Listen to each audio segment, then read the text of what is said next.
start yet? I mean, it's recording. Okay. So make it happen. Make it so. Okay. Welcome to Cleveland Podcast, episode 4. I got it right this time. Yeah. I kept saying it's episode 5. Yeah, you did say 5 earlier. But that was when we were recording. For people who are like, wait, when did he say that? We edited that out 3 hours ago. I'm really tired. And that's about it.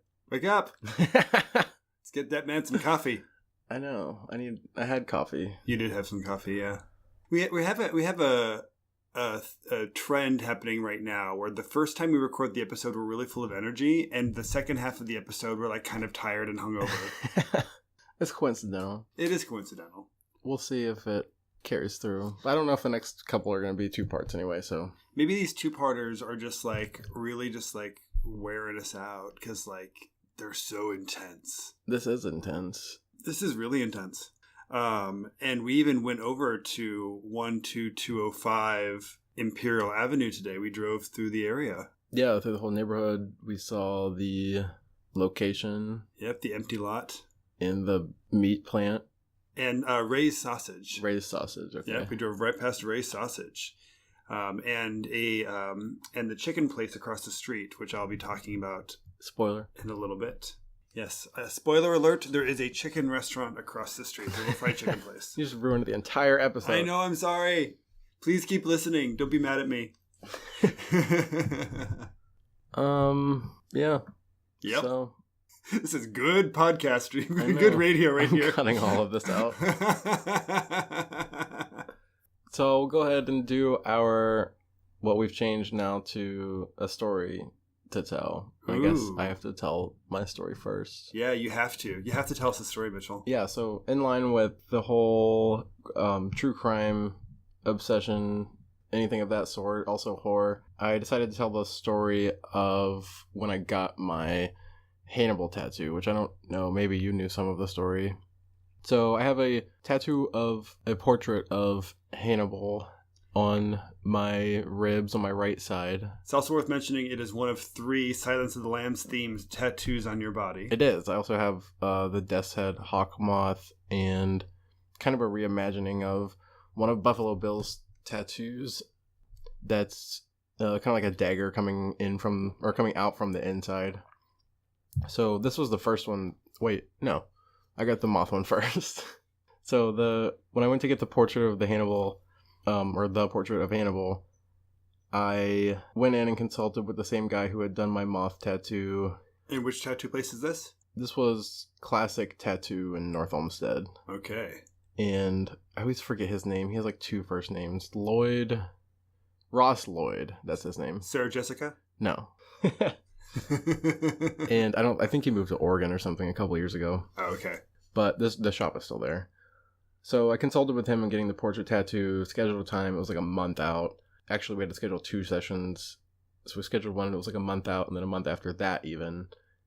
And I got the first one done, or the first session. When I went in, he hadn't really said much about doing the tattoo or anything. So as we were getting ready to start, I asked him, I was like, I know this is a really dumb question, and I've had a few tattoos at this point, but I asked him, like, this is going to hurt a decent amount more than my other ones, I assume, right? And he was like, well, you're getting a full color portrait on your ribs. You're crazy. This is going to hurt. That was probably 2 minutes before we started. So the first session took, I don't know, maybe 2.5 hours, maybe 3 hours. Basically for the last half hour or 45 minutes or so, I was like, I was in pain and basically crying.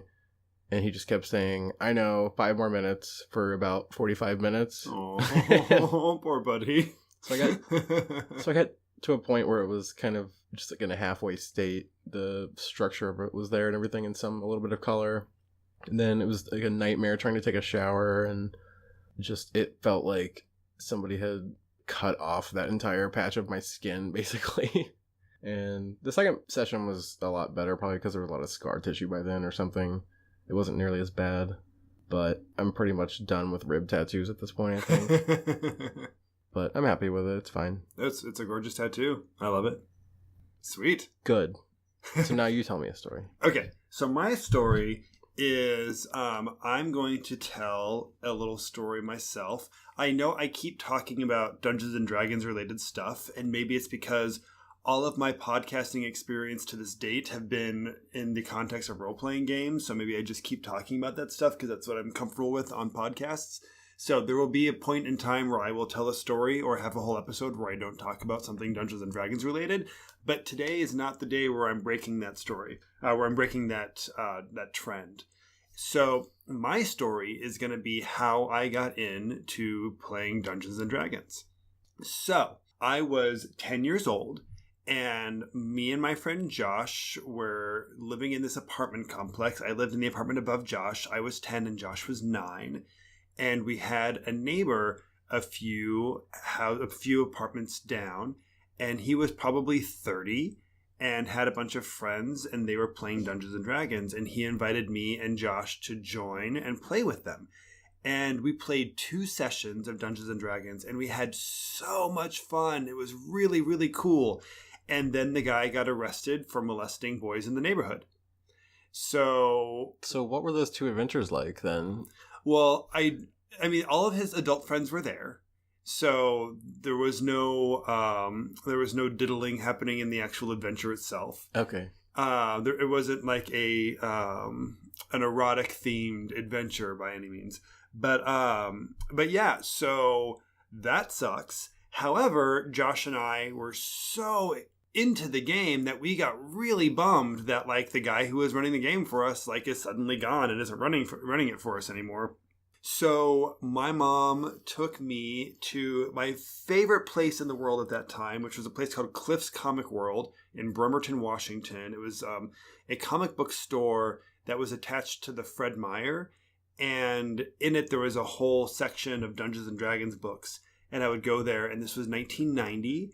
So Dungeons & Dragons 2nd Edition, Advanced Dungeons & Dragons 2nd Edition was brand new. And I started buying the books, and I started running Dungeons & Dragons for me and Josh.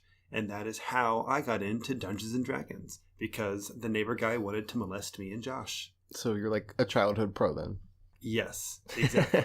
So that is my story. So should we go ahead and continue on with our Anthony Sowell story? Yeah, because we're not even, 3... Yes. We've discussed 3 victims at this point and 1 survivor? At this point, we have discussed... Well, it's arguable if we want to... I guess it's 2 survivors. There's Melvette Stockwell, who... Stockwell or Sockwell? Oh, I was thinking... I forgot Stockwell. about the second. I was actually only remembering the first, but the second, where she had run away. So the very first one is Melvette Stockwell from 1989, and Right. He's the reason he went to jail for 15 years. And because that was before any of the... That was before the 2007 to 2009 time frame. Exactly. Right. Okay. Then we had 3 murders in a row, and then Vanessa Gay escaped, and that's where we ended. So I guess I have 2 things that I want to preface this episode with. One is that listening to the last episode, it turns out I didn't actually mention who our episode was on. I didn't mention that it was on Anthony Sowell for a very long time. I just started talking about the women being killed, which I guess is good. I guess it's good that my focus was on the victim and not the killer. But still, it would have been helpful if maybe the listeners, if I had mentioned his name a little earlier in the episode. But whatever, we're living and we're learning. Also, I believe I mentioned that there were 14 victims. That number is wrong. It's actually 17 because there's 11 murder victims and 6 survivors.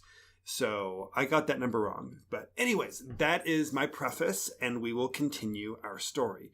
So, but what about well, we didn't discuss, it's not really worth saving for later either, but when we went to the house, seeing the lot. Actually, can we talk about that later? Oh, fine. Because it actually is relevant to a portion of the thing we're going to be discussing later. Oh. I'm assuming you're talking about the trees. Yeah. Yeah. Let's talk about the trees a little bit. I didn't think that was relevant. It will be, yes. So, quick recap is that Melvette Stockwell is raped and escapes and calls the police. He goes to jail for 15 years. He moves to East Cleveland at 12205 Imperial Avenue, where he murders 3 women, and another woman, Vanessa Gay, escapes And as she's walking down the street on Sunday morning, bleeding and limping and crying and asking for help, people are laughing at her. And when she called the police were like, "You're going to have to come in if you want to file this report." And she was so exhausted and ashamed that she just went to sleep and then never actually filed the report. And then... So it never got filed, or this came up eventually at some point, because why would we know about it? Yeah, I mean, a lot of victims came out who hadn't filed police reports after it got to the news. Okay, but it never got filed, though. No, Vanessa Gay did not continue with charges or anything. Okay. So, anyways, that is where we left off. So, after Vanessa Gay, there are, unsurprisingly, more murders. The first is Mitchel Mason. She is our fourth murder victim. She was 45 years old. She was a mother with a criminal record and a history of drug abuse. And Mitchel Mason dies in October 2008.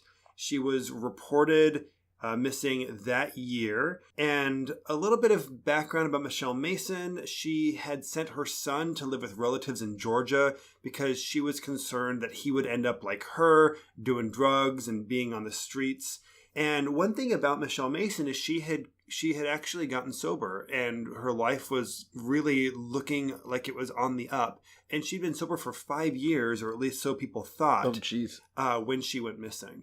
So clearly she had a relapse, and this must have happened very, very quickly into the relapse because her friends and family didn't even know that she had relapsed. She just was suddenly missing. Right.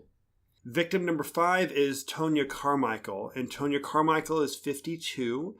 She was from Warrensville Heights, and her daughter Danita says that her mom got into drugs late in life. And she died in December 2008. So her daughter Markeisha Carmichael Jacobs, when she went and reported her missing to the police told her that they told her to go home because as soon as the drugs are gone, she'll show back up. Like, so basically we're at the same theme that we've been at for all of them. Exactly. The police aren't taking it seriously because she's a poor black woman who's addicted to crack. So, Antonia Carmichael was also the first victim who was removed from Sowell's backyard, who was identified through DNA.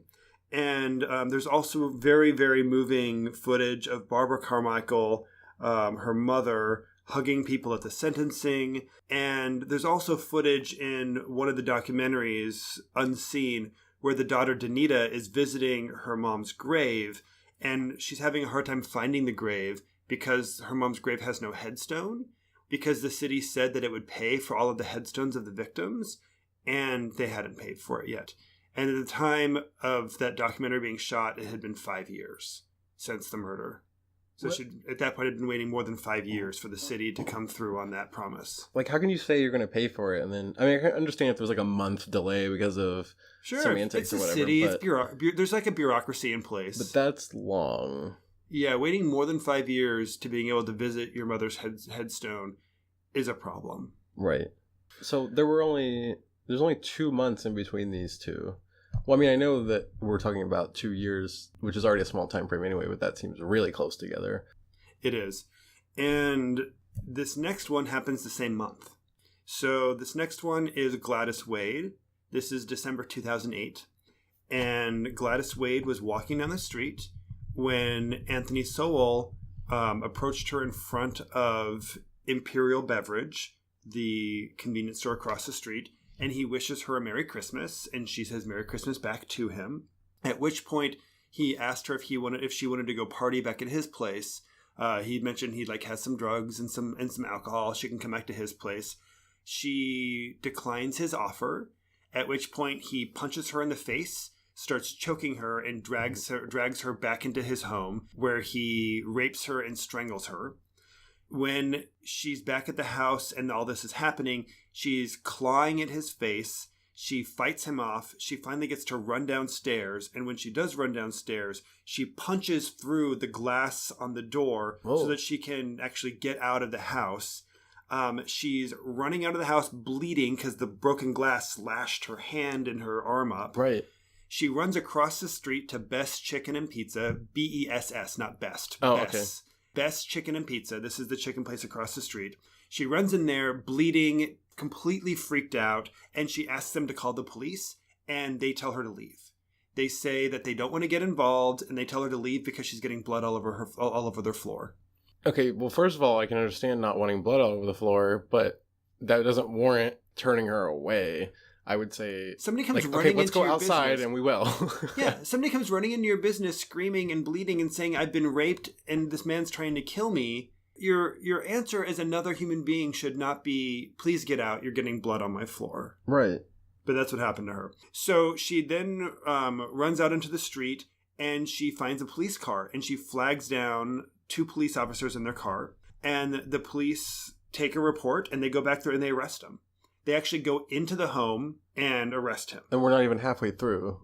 Oh, yeah, exactly. We're not even halfway through this. So they arrest him and take him back to the precinct. And his face is all clawed up. There's photographs, like his mugshots. You just see that he's like got fucking big claw marks throughout his face. Right. There's broken glass all around the house and blood. And he was telling the police that she freaked out and attacked him. Of course. And the police ended up deciding that it was his word against hers and that there was no credible evidence. And they also said that she was not a credible victim because she was clearly on drugs. So they ended up releasing him. So it was just kind of like, oh, these two went at it and who knows what's going on or what happened. Exactly. So they release him and he continues murdering. So now is this the first... I can't even remember the origins of the other ones, but this is the first one that I remember now being like an actual violent start. Yes, because all of the other ones had a pretense. Exactly. All of the other ones, he brings them back to their place. They're chilling. They're feeling like things are going well. And then suddenly, the script is flipped. But now this is the turning point where it started off with conflict from the get-go. I mean, he started off saying Merry Christmas and being nice and then inviting her back. But then when she declined, then he flipped. Right, but So the flip still happened, but it happened before she was at his home. That's what I mean. Before she even got to the house, exactly, it was going on. Yeah, and I'm actually, frankly, kind of surprised that, I mean, he's doing this across the street from his home. And also, he's not a big dude. Oh, okay. You know, like he's kind of a little guy. But even so. In interviews with Gladys Wade, who's the survivor from this story, it's really intense because, you know, some of these women in the interviews seem so empowered in a weird way by what happened. Gladys Wade still seems really, but she seemed really broken and devastated by all of this still. It still seems very raw and very alive for her. And she was saying that it's been 9 years since this happened, and that she still sleeps fully clothed, that there are times where she won't even let her husband touch her. And it's like, these poor fucking women, they are not getting the mental health support that they need. And I don't know, like, what is the city's responsibility to people who survive things like this? I guess I don't know if the city of Cleveland necessarily should be responsible for their mental health, but it seems like, I don't know. It seems like there's got to be something for these women. Right, and it might even be compounded by what everything turned into, because it's bad enough on its own, but then, I mean, it would have been just as bad on its own, but also, I think, finding out later that he has killed 11 other people and that you weren't one of them, that has to magnify it. Oh, absolutely. You were going to fucking die there. And the only reason you got out is because you managed to clod his face and get out of there. Right. And it was already like a completely life traumatizing experience, even without that information. Yeah.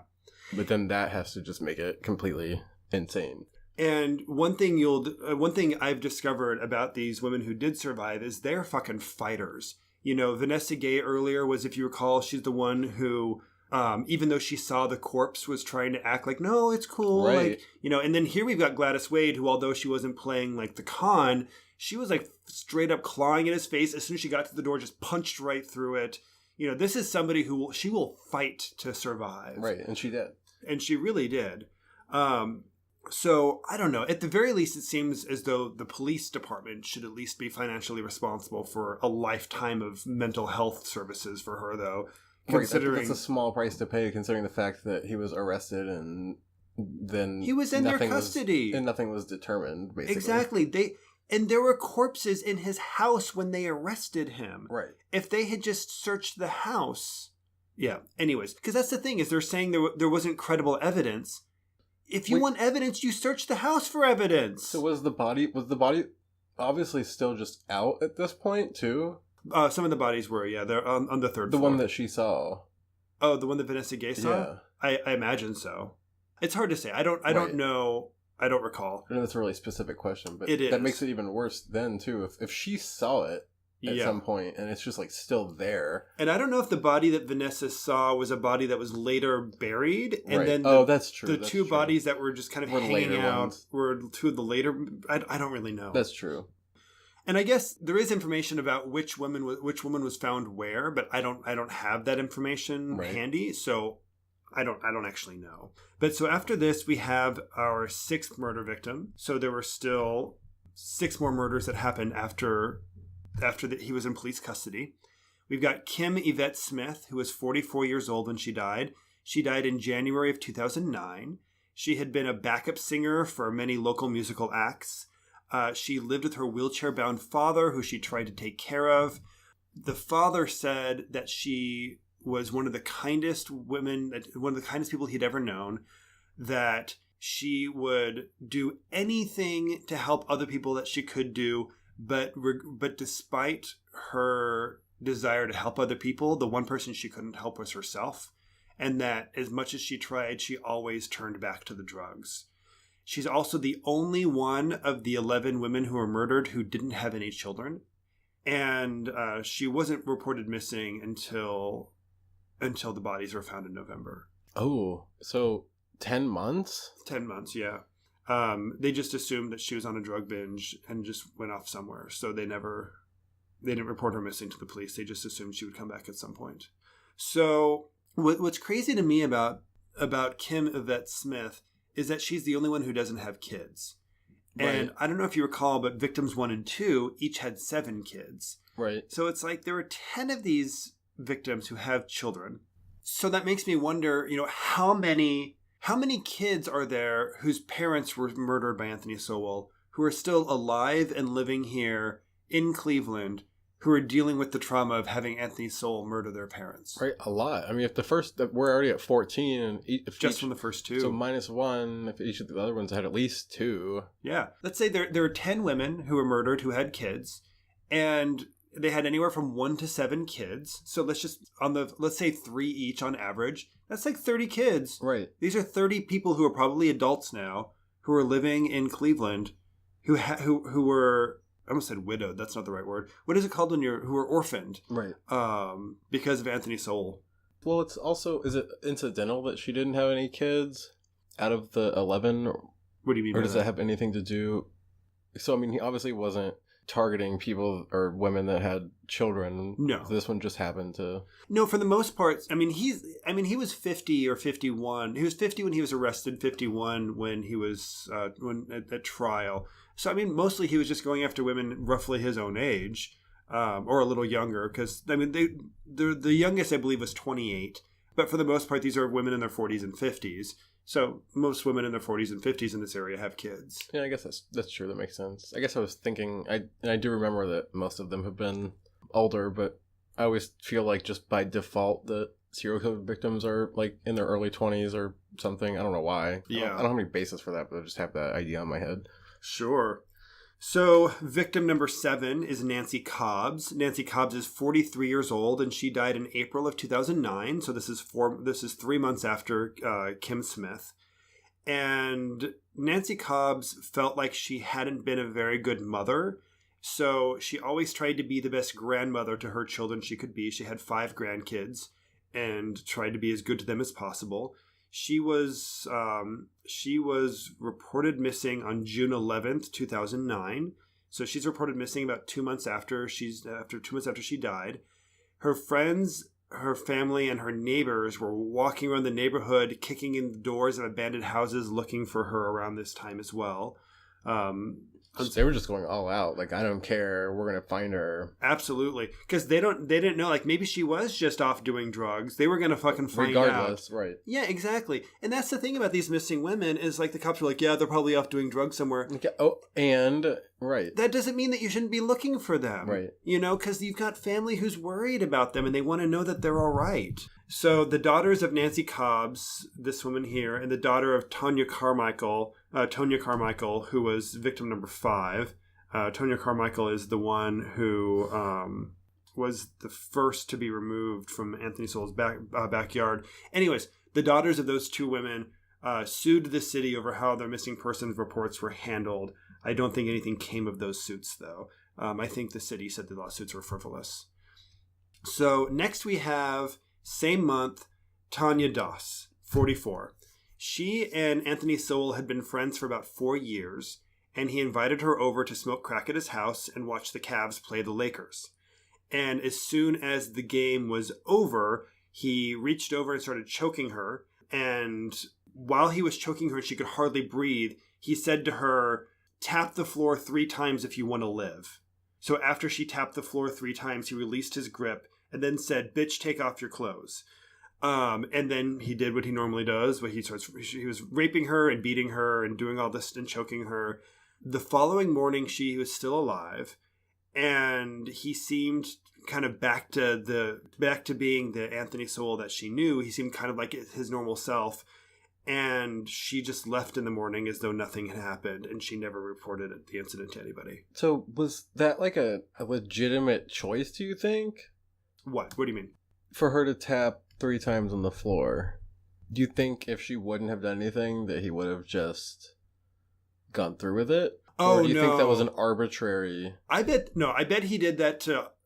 She's somebody who survived. I bet that's a story that a lot of the women who died would also have been able to tell. I have no way of knowing, but I bet the tap 3 times if you want to live is his, like, mind fuck, and his him being like, you know, look, I've got control over whether you live or not. So once I release you and you've tapped 3 times, now you're going to have to obey me and do what I say.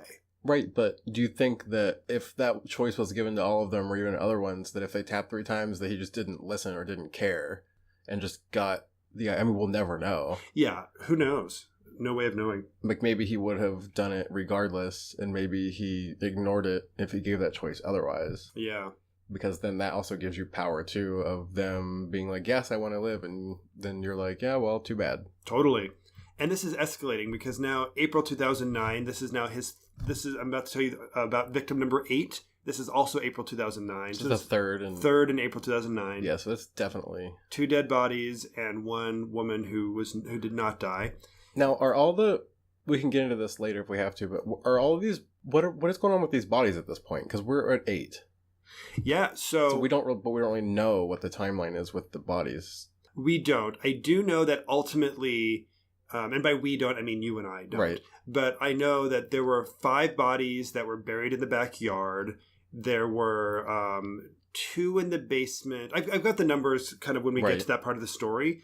So I know what number of bodies ended up being where. I just don't know the timeline. Who was moved when. So it's not like necessarily that when he had killed one of the women that he just went and buried her necessarily. Yeah, and it may have been that he initially had like 1 body and then would bury it, and then had 1 body and then would bury it. Then after you get to 5, it's like, oh shit, what am I going to do with? Yeah, and then like he didn't quite get around to burying another one when he had attacked Vanessa Gay, which is why there's a body there. But then maybe after Vanessa Gay escaped, maybe he buried that body, but then another one came, and then he started escalating and doing more and more, and then suddenly he's like raping them while corpses are like decomposing in the house. Right.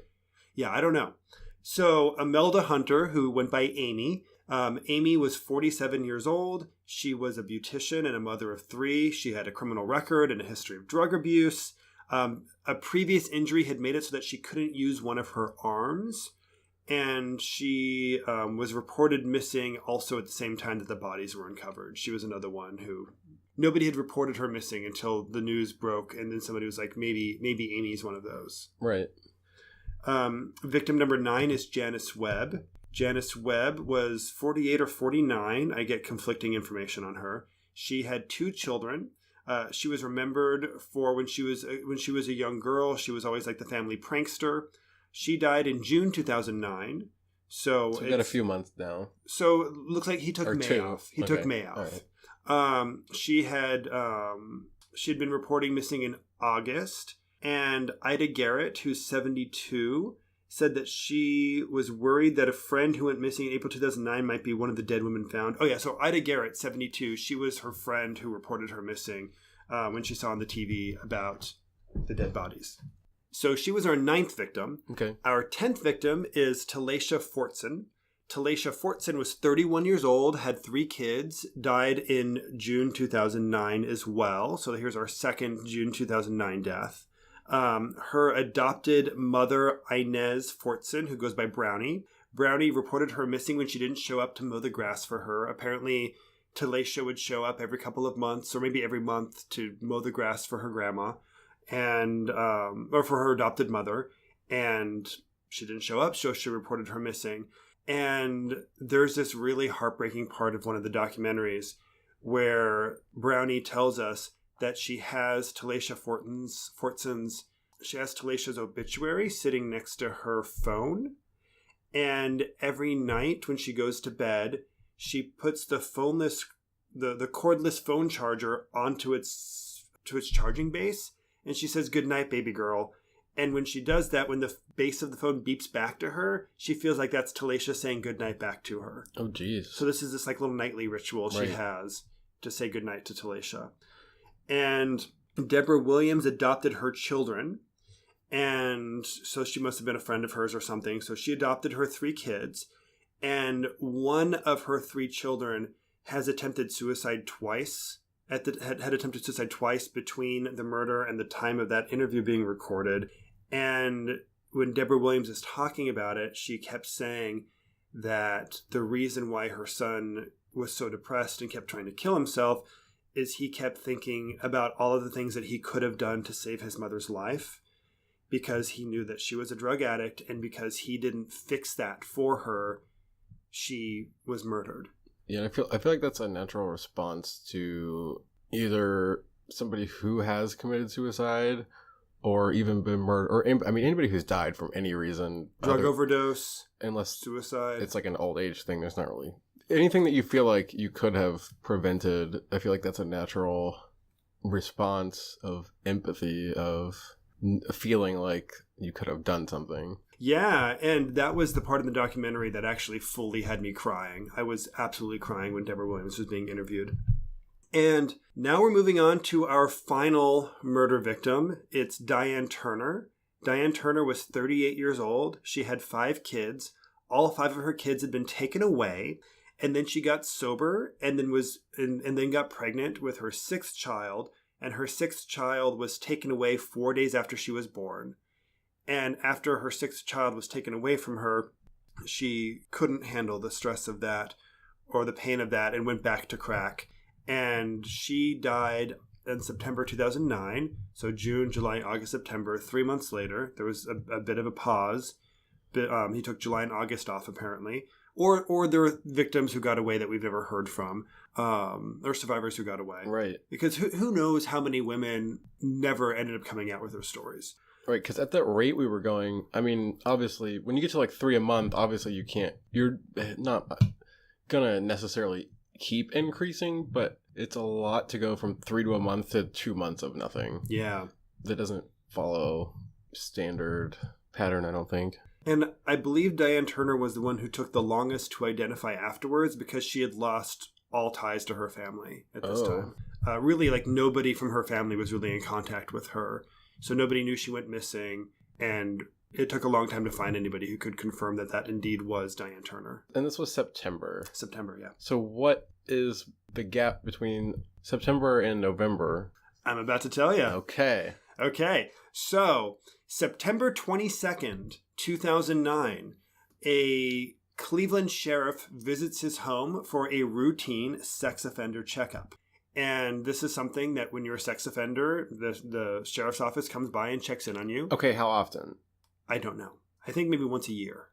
So obviously that raises the question of what's been going on the past 2 years.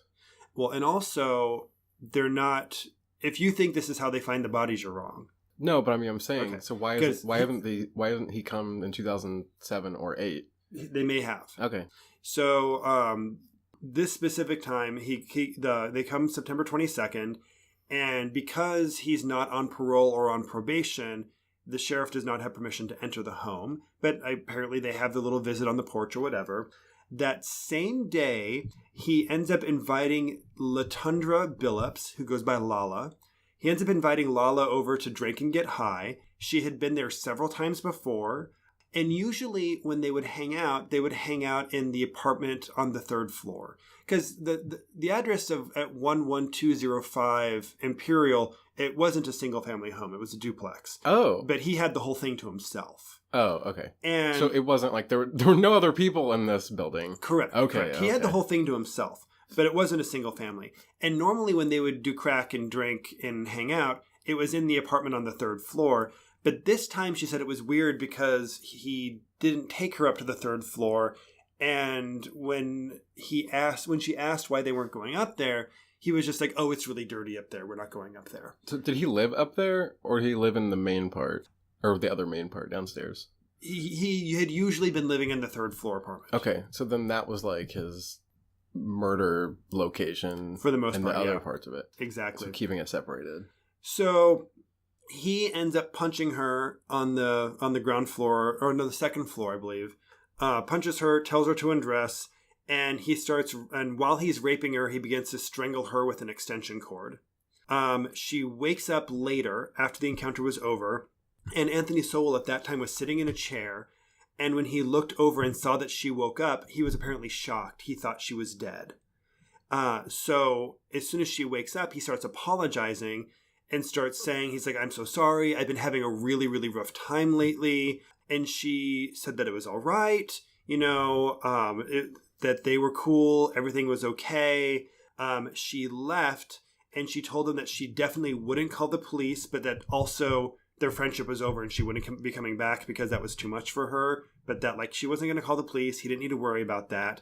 And as soon as she gets outside, she starts just running to the police station. Right. Kind of like the situation with Vanessa Gay. Right. Where it's just like, oh, it's, that was weird, but everything is okay. And inside of her head, that she's screaming, she just needs to go. And it also speaks to, it's clear that there's something that turns on or off with him, where if he's in a certain mind frame, he's going to fucking murder you. But maybe after he's gotten his rocks off a few times, and because I also know, just being a dude, that the desire for sex, after I've ejaculated once or maybe a couple of times, it goes away for a while. And for him, it seems like the desire for sex is tied into this desire to hurt and murder and strangle. So maybe there's a part of him who, after he's had his needs met or whatever in that moment... Right, he thought he strangled her, so it's kind of over. And he's kind of in that kind of crash afterwards.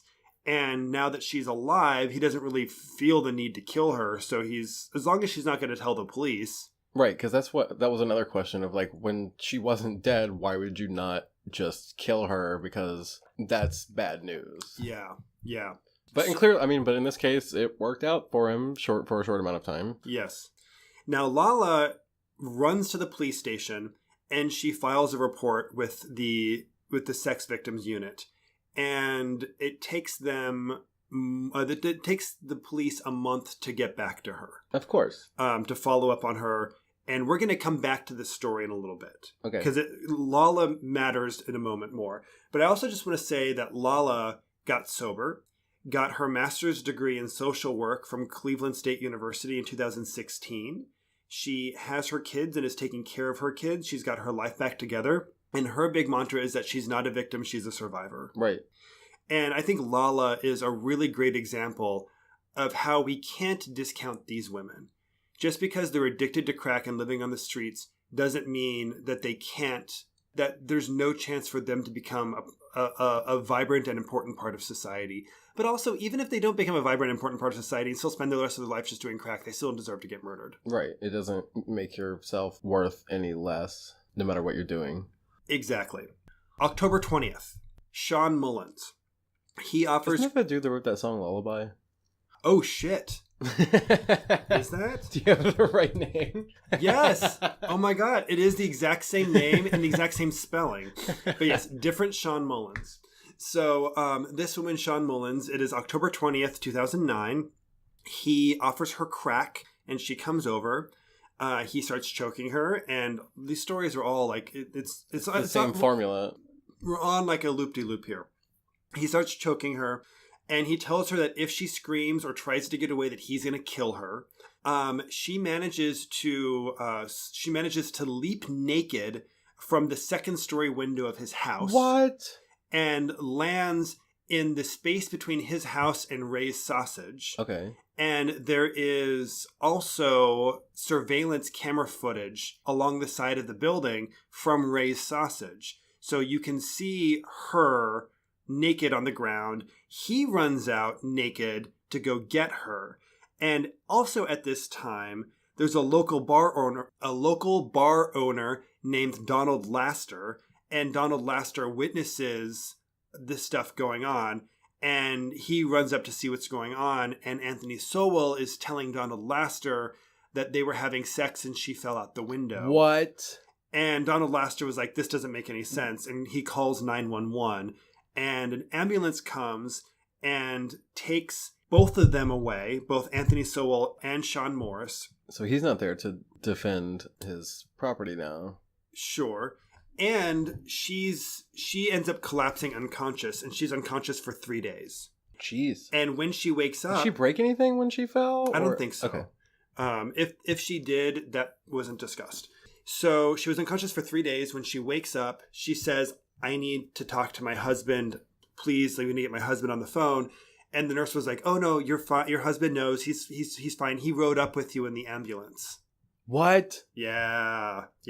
That's like nightmare fuel, because like then I'd wake up and be like, oh my God, are we married? Like it would destroy my brain thinking like that he was my husband for like a second. Yeah. So all of this happens. And then on October 27th, 2009, the police finally interview Lala. They go back and they chat with her, and they get a warrant to search his house for evidence because she says there's still plenty of evidence of her rape that's at his house. Her panties are still there. All of that stuff is still there. So they get a search warrant.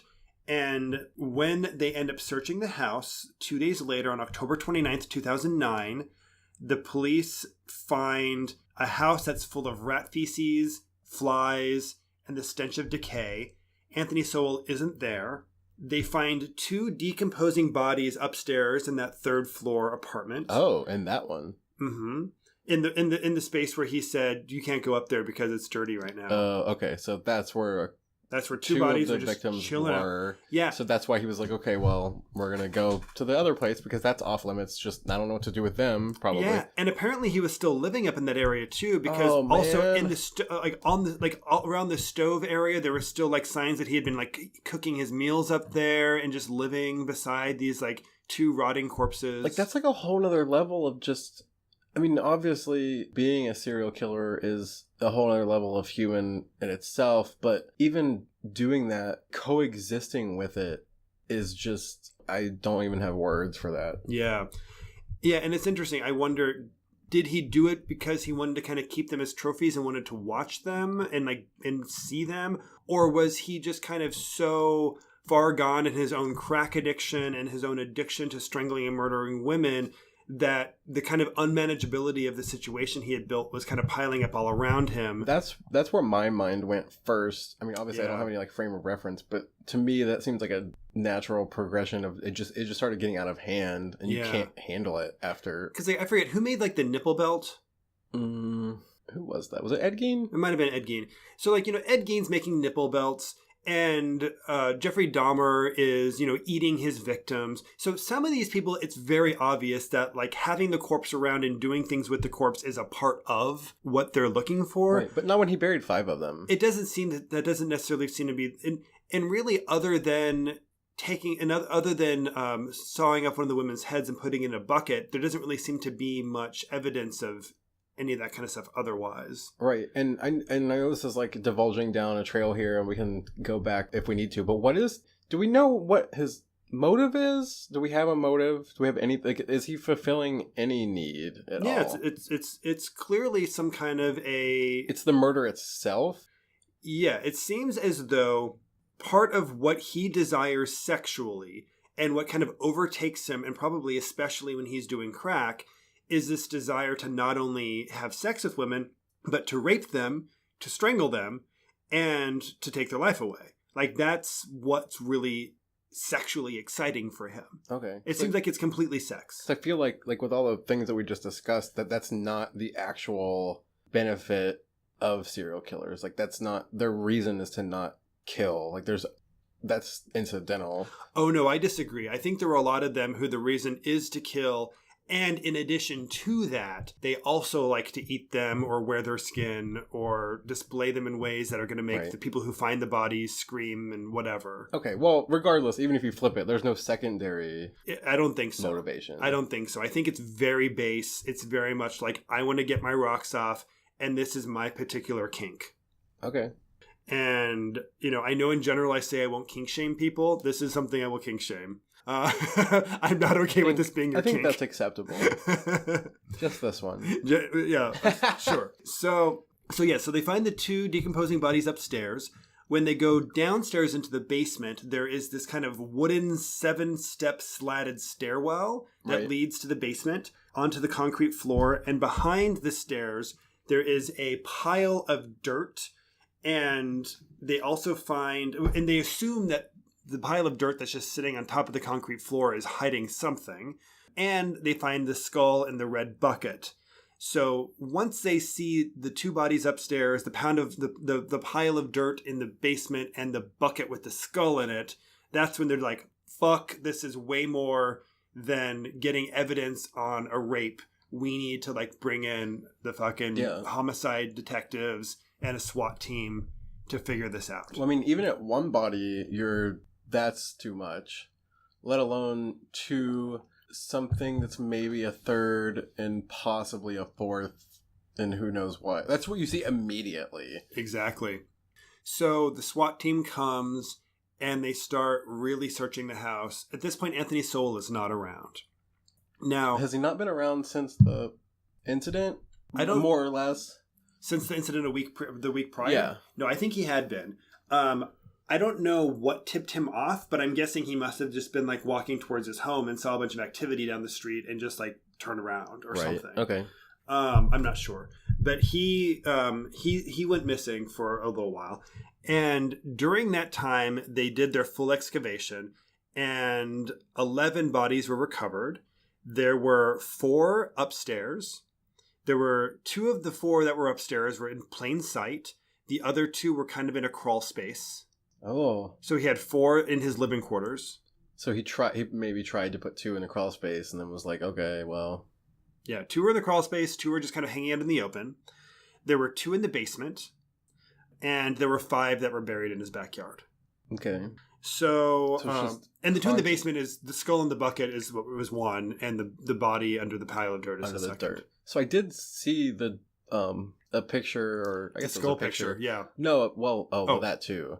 But a picture of the dirt and the concrete floor, and that's worse than, or I guess not worse, but that's just as bad as just leaving it out in the open. There's it might as well have just been the outline of a body, totally covered with something. You might as well just put a sheet over it. Yeah, you're not that bad. You're not hiding anything here.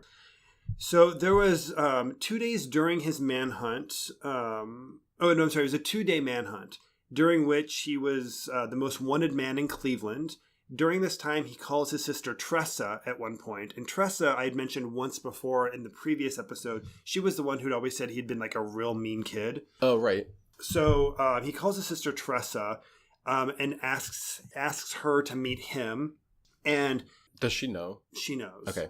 She knows that there's a big manhunt for her brother. And there's also I think a $12,000 reward for anybody who has information on him. Does he know that she knows? The whole city. Okay, knows. All right, okay. It was. I was here at the time. I just don't remember. I mean, but I had only been here for a month. But if it had been your sibling, right? Anybody who'd seen anything would have spoken to you about it. So you might have avoided that news, but somebody who had that news would immediately bring it to your attention. I guess that's true. But yeah, I guess when I think of manhunt, I think of I don't know. I don't understand how I avoided this information. I was thinking of that earlier too. Yeah. So she agrees to meet up with him. He wants to meet her like 2 blocks from her house. So she walks over there, and she's like, Anthony, is this true? And he's like, it's absolutely true. Everything they say is true, and I don't know what's wrong with me. Turns out that he had been sleeping in an abandoned house nearby, and that's where he was hiding. And they ended up arresting him on Halloween. So that's 2 days after they recovered the bodies. What was that? Did they turn him in? I mean, did he turn himself in? No, they found him. They Okay. found him sleeping in an abandoned building. Oh, they found him there. Yeah. Okay. So he was 50 at the time, and he refused to give the police any useful information to identify the bodies. Of course. So every body was identified through DNA, which also means he's never cooperated with any of this information. So we don't even know if this is everybody. Maybe he had been murdering women all throughout the 80s. Maybe there are a lot of victims who got away. Maybe there are women that he murdered not in or around his home. Right, and or ones that have disappeared that nobody has ever followed up on, that were disposed of somewhere else that we'll never know about. But I think that's also true with a lot of notorious serial killers as well, that they get charged for murdering 27 people, and then it's like, oh, but it was probably more like 40. Totally. And you just never know. You never know. Which also, that stuff surprises me too, because you also get the opposite end of that too, where you get some serial killers like, I murdered hundreds of people, and they're just bragging about it. Right. Obviously, whatever kind of mental defect has to exist for you to be able to do these kinds of heinous things to other people also, unsurprisingly, affects other parts of your brain. So the part that just has any decency and would like to relieve yourself of the guilt and help out the families and let them know who else you've killed, he apparently doesn't possess that. Right. And likewise, the same way of the person who just wants the celebrity of it, they don't possess the decency to be like, this is exactly how many I murdered, and instead of conflating those numbers and making it hundreds when it was probably dozens or something. Right. So the police ended up searching boarded up homes in the neighborhood where people had been complaining about a stench, just to see if they could find more dead bodies. They never did. The FBI opened up a bunch of cold cases that involved strangulation in the 80s, but they never really found anything concrete. So he was charged with 11 counts of rape and over 70 counts of rape, kidnapping, tampering of evidence, and abuse of a corpse. He pled not guilty. The public defenders who were working with him told him to plead not guilty by reason of insanity, and he did. And then they later changed their suggestion and told him just to plead not guilty, so he did that. What? So not even with insanity? Correct. He just pleaded not guilty. Just not flat guilty. out just, not guilty. I didn't do it. Okay. Yeah, deny. He was found guilty of all of the murders, obviously, and almost all of the additional charges. And the jurors deliberated for 15 hours and came back recommending the death penalty. Judge Dick Ambrose upheld the jurors' recommendation. So on August 12th, 2011, he was sentenced to die. When he was asked, is there anything that you would like to say? He said, well, the only thing I'd like to say is that I'm sorry. I know this might not sound like much, but I am truly sorry from the bottom of my heart. This is not typical of me. I don't know what happened. I can't explain it. But I know it's not a lot, but that's all I can give. So he apologizes. What surprises me is this is not typical of me. Right. It is typical. It obviously is. You went to prison for 15 years. And this happened for, at least 2 years. Yeah, exactly. We've got, what number did I say? 17? Yeah. 17 women on record who you have murdered or tried to murder. That's not I'm sorry, that's not who I am. Right. It obviously is who you fucking are. Like one time losing your shit and beating somebody and murdering them that just got aggravated and out of hand is, still wrong, but that's at least that's just not me. Something happened and I don't know what. But once you get to twice, it's already yeah, well, that's you. And exactly. Even if it's not supposed to be you, that's a different story. But it is you, whether you want it to be or not. It's not the you that you want to believe yourself to be. Just like I'm sure most pedophiles don't like to view themselves as the kind of person who would molest or rape a child, but you are. Right. You are that person. And it might not be your fault. Yeah. But it doesn't mean it's not you. Oh, absolutely. And it's like, and I can relate to that on a certain level. You know, it's like, I didn't want to be gay when I was young. And I just didn't want that to be true about me. And guess what? It is fucking true. I am. You know, and that's something that I had to learn to live with. And I get that it's different. Right. Because luckily that's not murdering people. It's not murdering people. But it's still the same thing of like, if you are a certain way, you need to come to terms with that. And if you, in Anthony Sowell needed, I don't know what his current deal is, but I'm assuming needs, to come to terms with the fact that he's a fucking monster who, whether it's his fault or not, he fucking gets off on murdering women. Right. And that's a big problem. So anyways, the house was torn down on Tuesday, December 6th, 2011. And the video of the house being torn down is very moving because the women who survived the attacks are there. Oh, man. The families of the deceased are all standing by and watching while the house is being demolished. The city has been promising to turn that vacant lot into a memorial park. But as of the time of my research, none of that had happened, and it is 7 years later. However, this is why I thought this was important to mention. When Mitchell and I drove past the vacant lot today, we noticed that there were 11 trees planted there. Right. So clearly, I don't know if that is all the city is going to do or if that's the start of it, but it did look like those were very recently planted. Yeah, they were pretty young. And now that I guess you wouldn't have this information if that was you just now finding out about it. But they were in a strange pattern, too. Yeah, it was kind of in a weird kind of S... Oh God, I hope it's not S for soul. I doubt that. Because I just noticed it was kind of in a kind of a snake-like S pattern, wasn't I it? didn't think it was even like that dramatic. They were kind of like diagonal. Like it wasn't symmetrical. It wasn't even describable to me. It just looked like a weird, like... It was kind of a wavy line or something. Yeah. I didn't think it was dramatic enough to be an S. You're probably right. It's probably just kind of a wavy line. Right. I don't understand why you wouldn't do like 2, 3, 2, why wouldn't you just take up the space somehow with the 11? That's why I was confused. I don't know. So, I mean, it's been 7 years. At least the 11 trees are planted. But you would think that the community would have more than that at this point. So, anyways, back to Anthony Sowell. In June of 2013, his new lawyers petitioned the Ohio Supreme Court to change his sentence from death to life in prison because they claimed he didn't receive a fair trial. What wasn't fair? There were two parts that were not fair. The first was that because of the media storm around his trial, he wasn't able to get fair and impartial jurors. Okay, I mean... And the second part... Not that I don't agree with it, but I guess I can see... Sure. I can understand. And the second part of the petition was that he says he had lousy legal representation, that it was absurd that the public defender should have told him to plead not guilty, that was absolutely absurd. There was no way he was going to get away with a not guilty plea, that instead what they should have done is had him plead guilty and try to get a life in prison sentence and not a death row sentence. Right, and that's basically what Ariel Castro had done. Exactly. So he tried to petition the Supreme Court to get a retrial because of that. Or not to get a retrial, just to change the sentence. But the state denied that request for... Oh, no, it is for a retrial. The state denied his request for a retrial.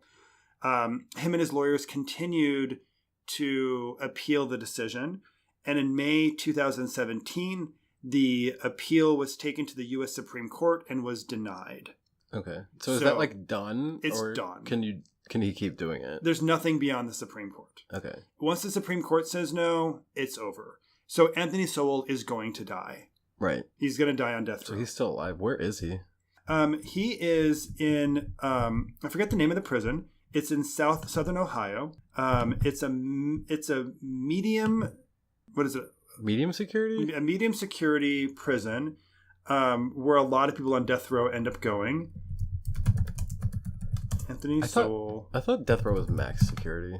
Because obviously if you've done something to warrant being executed, I would think that you would need maximum security, but that's just my opinion. Oh, I might be wrong. Maybe it actually is maximum security, because it looks like he was moved to Ohio State Penitentiary, where more than 100 other inmates are currently on death row. Oh, Jesus. And That is in Columbus. Oh, wait, no.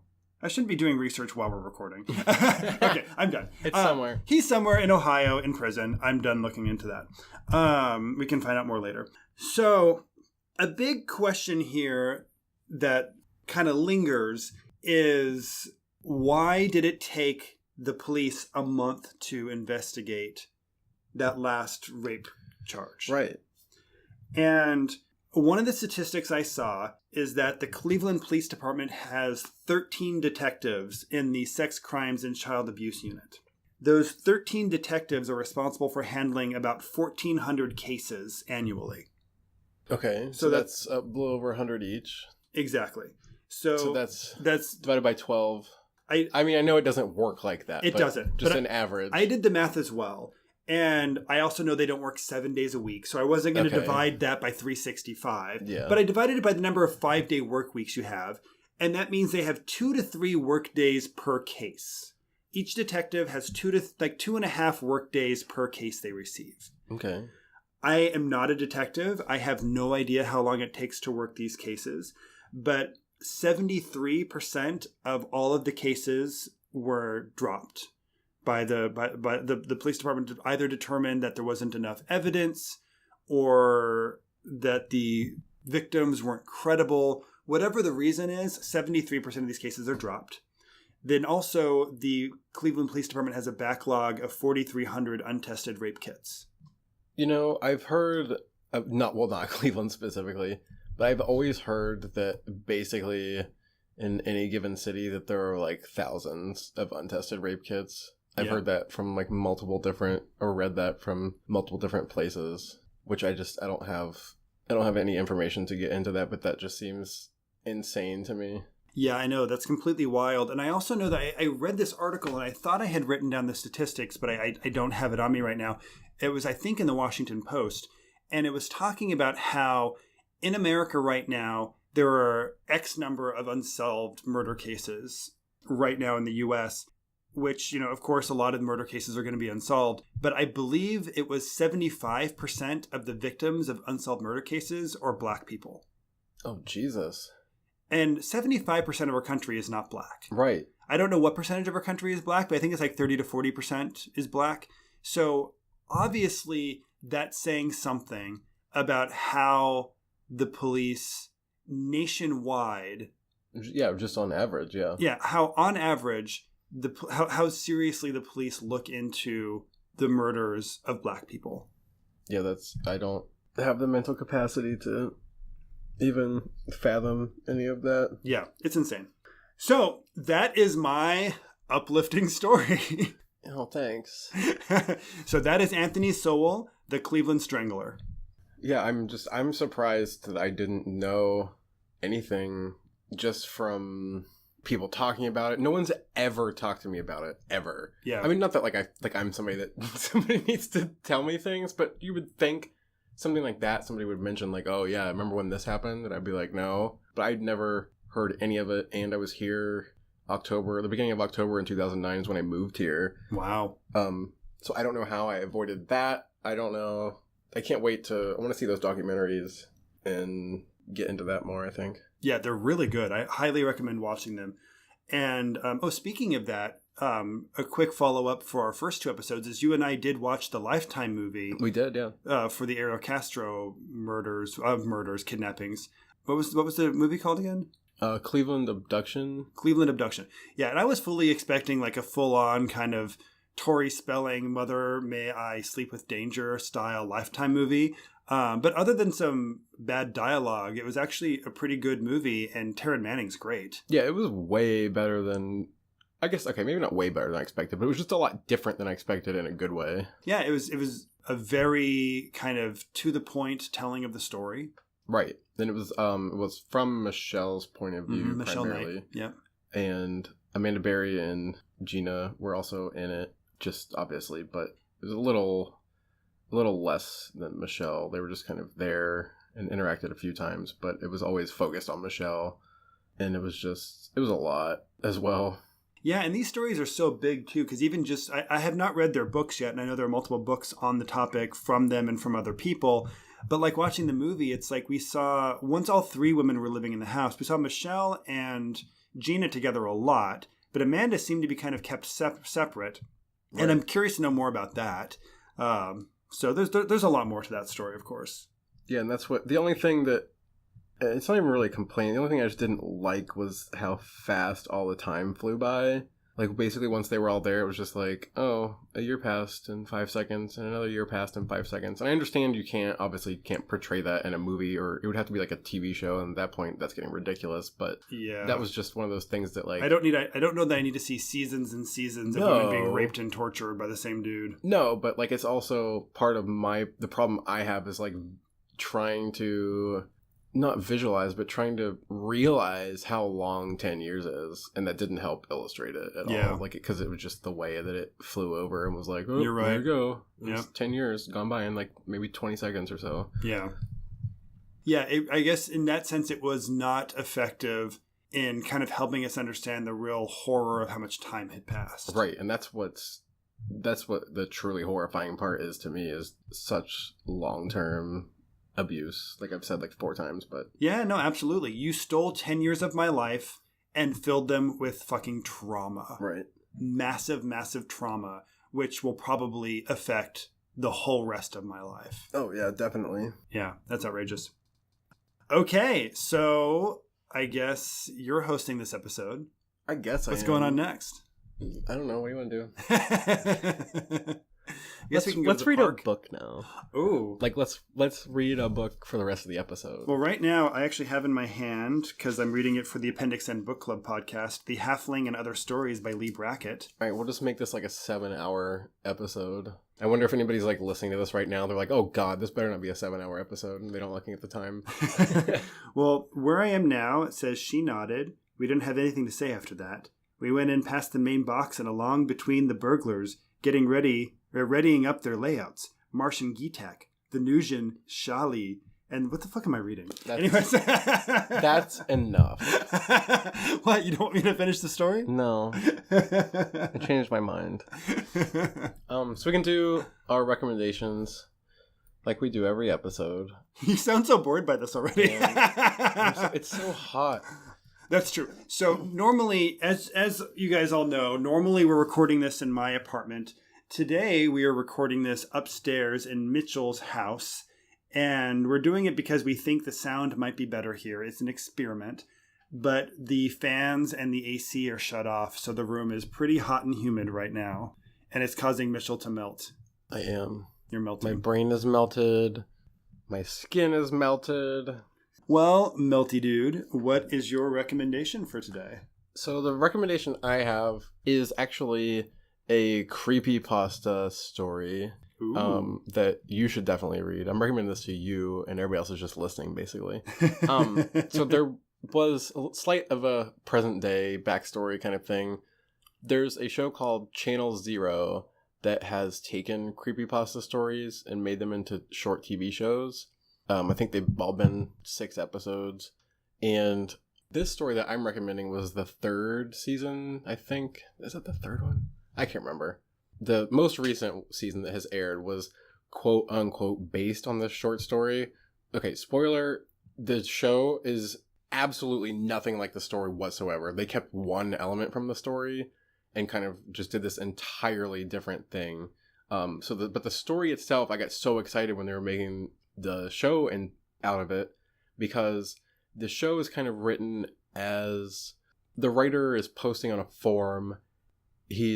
I think it's a he, but the person was a search and rescue person, whatever that's called, in an undisclosed national park somewhere in the United States that was like covered a huge area, and they would just tell these quick little weird things that happened, because it's like a forum post. It's like, oh hey, I thought you guys would enjoy this, or like hearing about these stories I have from when I was a search and rescue ranger or whatever, and they just get weirder as time goes on. I mean, they start out pretty weird, but from the beginning it's like kids going missing to finding a kid like 15 miles away from there where they went missing. And then the point that they took from this story and put in the TV show was that there were these staircases that would just be out in the middle of the woods. Like, they would just be perfect. Most of the time, I think, looked like perfect, untouched staircases that were just literally just like cut and pasted out of a house, but it was just a staircase. Wow. And he mentioned them several times and would even a couple times ask other rangers, and everybody would just give the same answer of like, just ignore them, don't talk about them, don't go up them, just pretend like they're not there. And I think the worst thing is that that's all you get out of the explanation for it. But that's just like a tiny, it's insignificant to the overall theme of everything, but there's just probably like 100 different short little pieces of stories that he explained from when he was a search and rescue ranger, and they take like maybe there's tons and tons of sections, but each story takes maybe like 2 or 3 minutes to read at most. Oh, cool. But it's just this long, like I sat and read all of them like one time last year, just all continuously, and it's just, some of them were insane and horrifying.